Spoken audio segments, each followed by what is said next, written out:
Pavilhão do Conhecimento. Pitágoras e os pitagóricos. Prazer, bem-vindo aqui ao Pavilhão do Conhecimento. Quem vos fala é Júlio Sassomense, professor de Geografia. E hoje nós temos um convidado especial, o professor Germano de Matemática. E hoje nós vamos falar sobre um assunto extremamente interessante, que é uma coisa que é um medo de muitos de vocês quando estão estudando, que é o Pitágoras. Sim, aquela regrinha que tu não se lembra direito e tu erra na prova, é exatamente isso lá, mas não exatamente só dele, mas sim sobre a sua filosofia, porque Pitágoras e os pitagóricos, eles têm uma contribuição muito grande para esse mundo moderno. Pense na engenharia, pense na arquitetura, pensem até na música, Pitágoras está envolvido com isso. Então, se liga muito nesse assunto. Começando aqui, vou fazer uma perguntinha básica aqui para o meu digníssimo Germano. Quem foi esse tal de Pitágoras? Bom, então Pitágoras foi Pitágoras e os pitagóricos, então foi a primeira boy band. Boy band? Confirmado. Em vez de K-pop era G-pop, porque eles eram gregos. Bom saber. E... Bom, basicamente Pitágoras, então, ele era um grego. Mesmo capaz. Capaz. Nascido em Samos e durante seus 20 até 30 anos, acho que foi, ele rodou o mundo estudando, né? Ele foi pro Egito, depois do Egito passou pela Mesopotâmia. Mesopotâmia ou Mesopotâmia? Não sei. Mesopotâmia. É aquele trampo lá entre rios, tá, pessoal? Isso que eu lembro nas aulas de história. Isso aí. Logo depois ele voltou pra Grécia e daí se fundou a sua própria escola, né? Mas primeiro ele se formou, né? Não existia formatura registrada, né? Ele se formou na vida, ele viajou para estudar, passando ali pelo Egito. Ele estudou logicamente o que no Egito? E aí vocês pensam, a pessoa vai estudar no Egito? Areia. Triângulos. Vamos saber. Areia. Tem bastante triângulos. Né? Lá ele fez os seus primeiros contatos com o triângulo, né? Que tanto é que o teorema dele é sobre triângulos. Capaz. E passando ali pela Mesopotâmia, existem escrituras, né, relacionadas ao triângulo retângulo, a quadrados, divididos, seccionado, né, em triângulos, e se diz que tem a influência dele. O problema é que muito que se fala de Pitágoras é muito mitológico, vamos assim dizer, porque nada ele escreveu, nada ficou escrito, nada ficou registrado de atuação dele mesmo. Até o que é dito ali da escola pitagórica, muito talvez nem tenha sido dele, tenha sido de outros estudantes ali da escola pitagórica, mas levou o nome dele por ser a escola dele. Sim. Né? Então, e aí, dentro da ideia de Pitágoras e os pitagóricos, pelo que eu me lembro muito bem quando eu estudava sobre isso, ele falava que ele buscava harmonia através dos números, através da matemática, que na verdade um dos símbolos da sua escola era o próprio pentagrama, que tinha vários cálculos matemáticos para realizar ele. Então tu pega nessa escola pitagórica, pelo que eu me lembro muito bem, é um estudo harmonioso dos números. Não somente dos números, né? Eles tentavam explicar a natureza com a matemática, mas não só com a matemática, também influências da filosofia, e isso acabou ganhando muita força, então acabou sendo político também. Então Pitágoras tem bastante influência ali na Grécia, até em guerras que aconteceram por ali ele tem influência, né? Pra quem jogou o joguinho Assassin's Creed Odyssey, tá? Vocês vão saber lá no final do jogo, né? Que o Pitágoras é o pai do Alessio. Toma spoiler na cara de vocês aí, que vão chegar até o fim e descobrir isso. Tá? Não tem nada a ver com a história dele, mas muito mostra que o Pitágoras era influente na época, tanto é que ele é o boss final do jogo. Tá? Só pra tu mata para teu próprio pai, tá? Só para vocês terem uma ideia, eu tenho referência de Pitágoras até na Idade Média.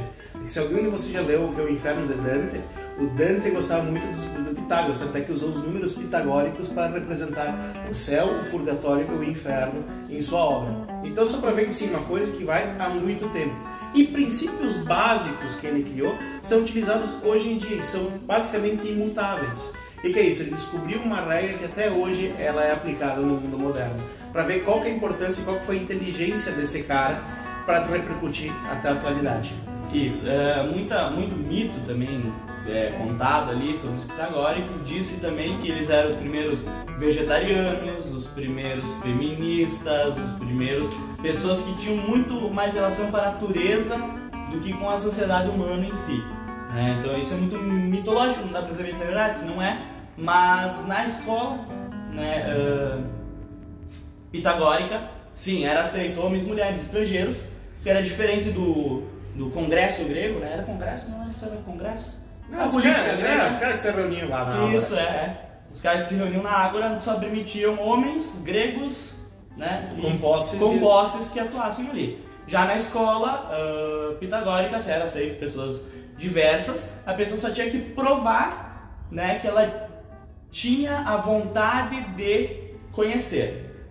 Até tem uma fala que é dada ao Pitágoras, sendo dada a ele, não sabe se é verdade ou não, que não é qualquer madeira que pode se esculpir Hermes. Ou seja, a minha escola está aberta para qualquer madeira entrar, mas não é qualquer um que vai sair daqui estudioso. Né? Então, basicamente é a ideia do Ratatouille, né? Tu assistiu o desenho do Ratatouille, né? Tá, pode ser. Esse cara sem cultura explica tua analogia. Não, porque é do Ratatouille no final, né? Não é que todo mundo é um bom cozinheiro, mas que um bom cozinheiro pode vir de qualquer lugar. Isso, exatamente. Um bom matemático, um bom filósofo, uma boa pessoa pensante pode vir de qualquer lugar. Viu? É assim que você faz. Boa. É exatamente isso que ele queria dizer. Então, é o primeiro lugar onde as mulheres têm espaço, ali na Grécia. É o primeiro lugar onde estrangeiros têm espaço. E se desenvolve muita coisa, além do pensamento filosófico, né? Muito se desenvolve também em respeito a estruturas, né? Quando vai se construir, e muito é evoluído na própria matemática. Toda a matemática que a gente tem até hoje depende muito de Tales, que diz ser... Tales de Mileto, né? Isso, Tales de Mileto ter sido talvez tutor de Pitágoras. E muito que se vem após pessoas ali da escola pitagórica tem influenciado na história mundial, né? Mas, assim, só para ter uma ideia... Só para finalizar, e por fim ainda, mais por fim, os pitagóricos têm muita influência no que a gente adora hoje em dia, que é a música. Né? Os acordes... Não é que não existisse música antes, existia música, mas não existia a teoria musical antes. Então Pitágoras pega, né, instrumentos de corda principalmente, e começa a fazer cálculos de tensão de corda e mostrar que tal tensão faz tal barulhinho, tal tensão faz tal barulhinho. Se tiver desse jeito com a corda desse tamanho, faz tal barulhinho que é igual ao barulhinho daqui, só que mais grave, e por assim vai. E cria-se a música, a teoria musical, né? Sim. E só para finalizar de Pitágoras, que nós estávamos falando, não podemos esquecer da sua principal coisa que assusta vocês desde a quinta série, que é o Teorema de Pitágoras. Teorema de Pitágoras.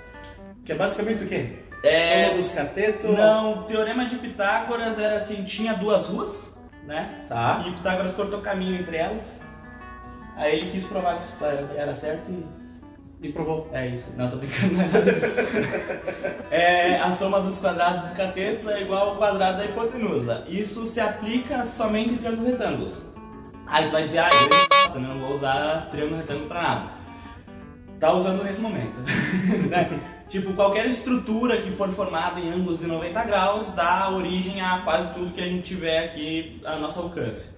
O celular que está nos gravando, o pavilhão que a gente está, o copo que está aqui na minha frente, ele tem um ângulo de 90 graus em algum lugar dele aqui, senão ele não ficaria reto, ele ficaria curvado, ficaria algum erro aqui.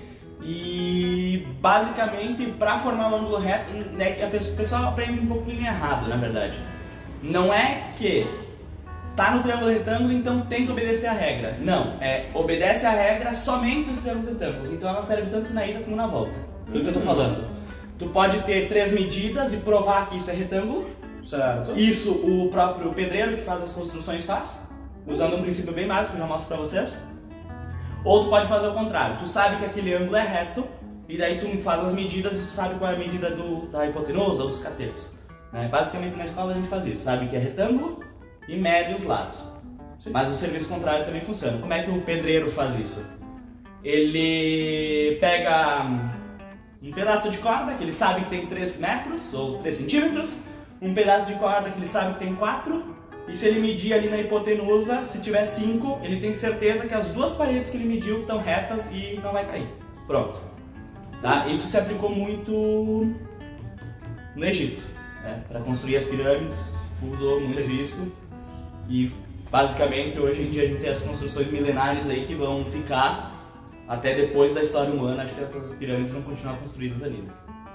Bom, e agora para dar um exemplo aí sobre os pitagóricos e o seu músico, nosso profissional da música rede vai fazer aqui um pouquinho de violão para tocar com vocês aqui alguns acordes. Fica a dica.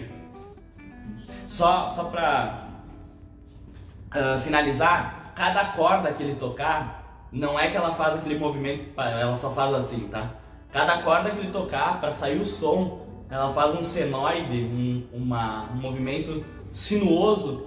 E eu deixo aqui a dica para vocês, vai no YouTube e coloca violão em câmera lenta, e assistam para ver como que é a corda do violão em câmera lenta, é sensacional.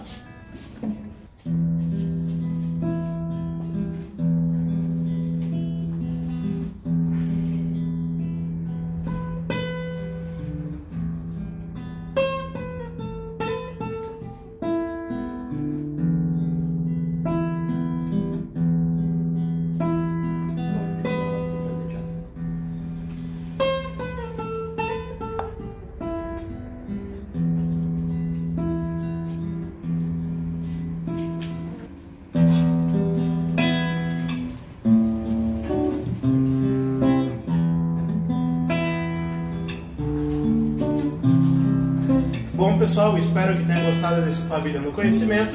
Aqui quem vos fala é Júlio, Germano, Reginaldo. Curta valeu, galera. e isso aí.